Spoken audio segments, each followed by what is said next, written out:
Hi everyone, John here back again with the post-match review to a wet and windy West Ham 2, West Brom 1. To start off, as always, as you can see, first and foremost, the lucky jacket was out again, and this jacket has seen 3 wins, 1 draw and a loss. Just in case you were wondering. The team sheet was Adrian in goal, Zabaleta at right back, Reid and Agbona at centre back. Reid was the change from the Bournemouth game because Collins I think picked up an injury because he wasn't on the bench either, so Reid was captain. And Creswell at left back. Holding midfielder of Coati. In the midfield was Obiang and Lanzini, with Arnautovic and Masuaku out on the wings, and Carroll up front. On the bench was Joe Hart, Declan Rice, Mark Noble, Domingos Quina, I can't remember his first name, Haksabanovic, Andre Ayew and Javier Hernandez, aka Chicharito. First half, poor. I'm not going to mix my words there. Absolutely dire. We didn't really do anything in the first half. There wasn't enough challenges. There wasn't enough interceptions. There was a lack of confidence on both teams for the good few 10-15 minutes. West Brom were all over us still, trying to get the goal, pushing all the time.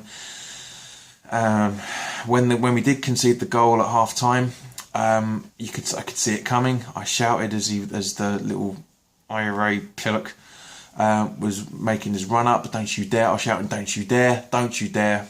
He dared. Steve reckons there's a bit of a deflection. Not sure, more than likely, but it went slowly in over the top of Adrian, and who he collapsed on his back. He knew he should have done better with it, but it was 1-0. There wasn't much to talk about. What a surprise. Yeah, sorry, it's just match of the day on the telly, and they're starting off with Man City yet again. Yeah, wasn't much to talk about. It's the same for the first half. We were 1-0 down at half time. Coati wasn't doing much. Andy Carroll was hardly anywhere. Obiang was ineffective. Arnautovic was playing well. Lanzini was playing well. Creswell was doing okay. Zabaleta was doing all right for him. You know, I love, as everybody knows from the videos, I love him to bits. His pace worries me, but with West Brom there isn't much pace. So yeah, we were okay with that. But however, as I say, it was worrying when we conceded the goal. Steve, my guy who's next to me, says we're going to get relegated if we keep defending like this. I can see us getting relegated, and to be fair, that's exactly how it was looking. At half time, Obiang was taken off, and Noble was put in on his place. I had a feeling that was going to happen because at half time he was out on the pitch training, doing a few little kickabouts in the rain. And boy, was it raining! God, it was raining a lot for the first half and into the second half as well. But when the rain let up, we started playing better. Not saying the rain was any reason for us to concede because it was terrible. It was just Mike Jones was the referee for the game and was really, really inconsistent. Again, all referees being inconsistent again. But yeah, at the end of the day, we got the goal we needed in the second half. Very, very well timed ball in the box. Andy Carroll jumps up, headers, 1-0. There's a few people around me were saying that would have been potentially a foul. It wasn't. It was a clean jump. He made contact with the ball. Obviously he's going to fall on him because he jumps up high, and okay, yes, Andy's resting his hands on the back of the player, but it's a clean challenge. It's a clean challenge. What else happened? Then all of a sudden it started getting a bit weak again. Football was, we were getting on top of West Brom, but as the clock was ticking down, Masuaku was starting to knacker a little bit. His ball control wasn't as brilliant. It was interesting that the Masuaku song wasn't being sung, because he was giving the ball away for the majority of the first half. He was taking players on in the first half as well, but it was the Masuaku we knew for the last few months. So the first few months of the season, where he was just his clearances wasn't brilliant. He was taking people on, but wasn't doing much with it.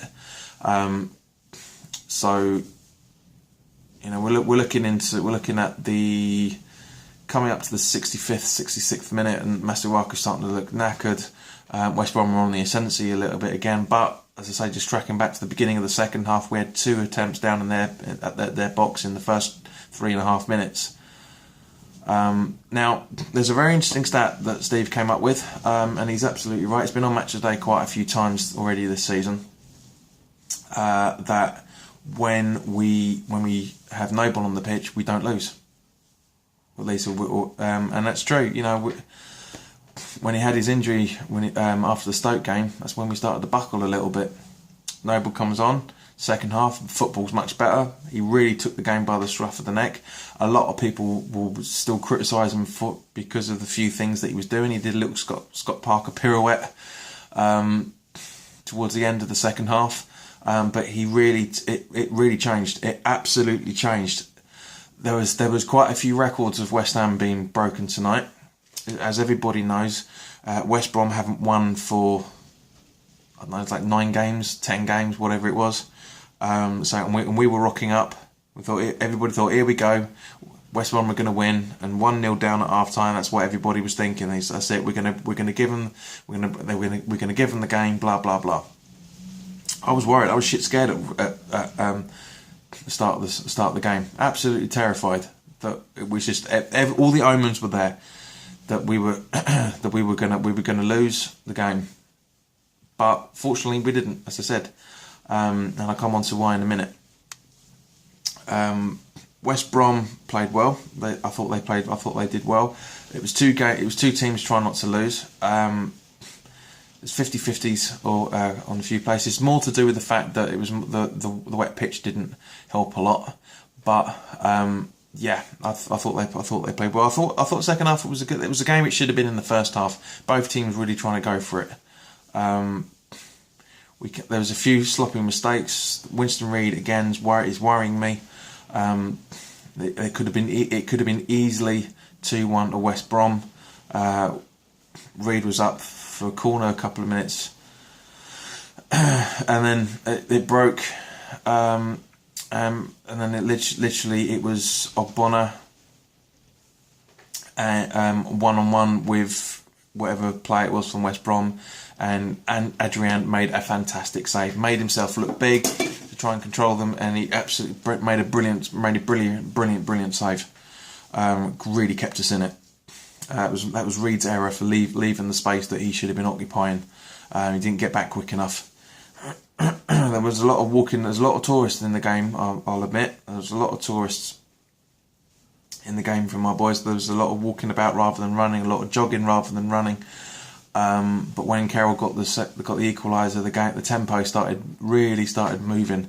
And Arnautovic was very close as well to get a goal in the 80 odd minute.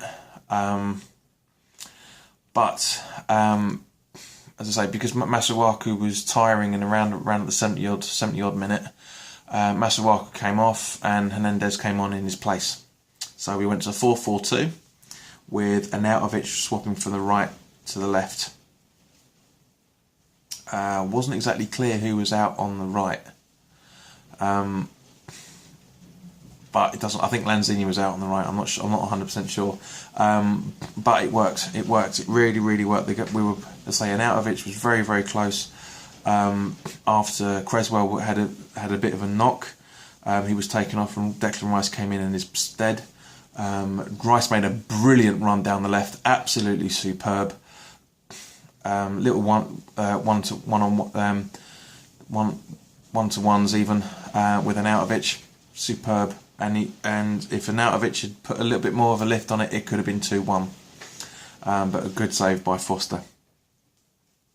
Now, as I said, there was a lot of there was a good few records being broken tonight. We've stopped a team winning that hasn't won for months, literally months.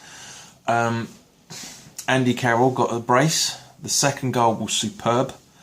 One of the tightest angles I've ever seen any of our strikers score, much less Carroll. With his left foot, I think.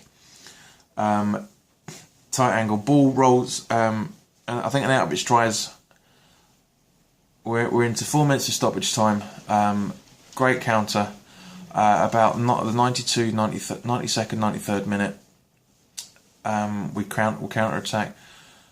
Ball goes straight across Foster, right into the path of Carroll, clips it in.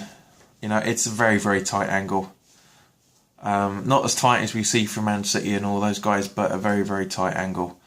And boom, 2-1. So if I'm right, and I'm sure someone may comment to say that I'm wrong on this, but if memory serves, excuse me, this is the last, pretty much die of the death goal we've scored since the playoff final.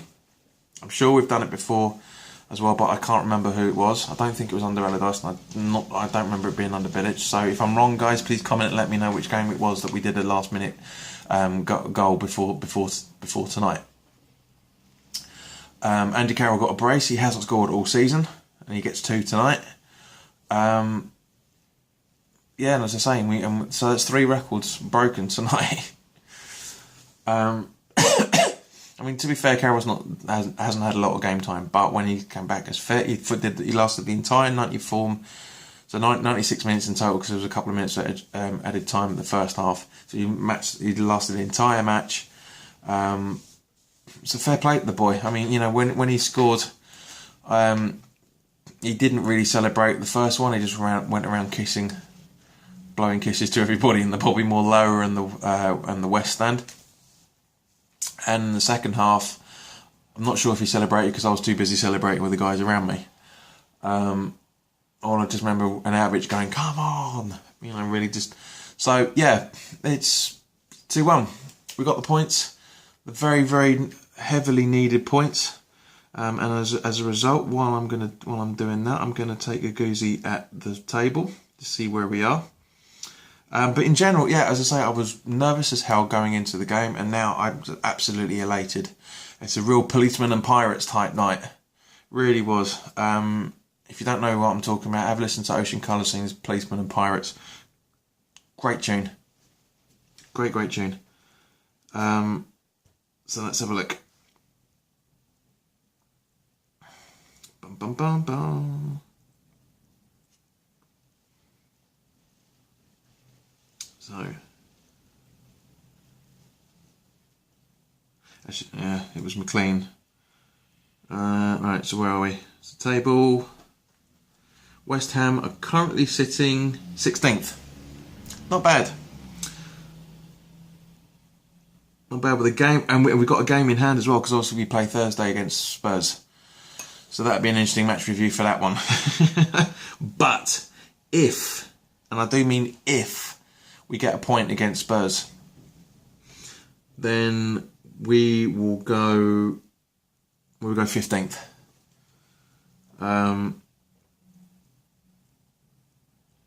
Because it's only Arsenal and Chelsea that are on 21 games other than us and Spurs, so that is going to be interesting. But yeah, as I say, if we get a point, we could jump up another place. So the bottom 3 now is Swansea, West Brom and Stoke. And Southampton on goal difference.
think it's Huddersfield away next, I think.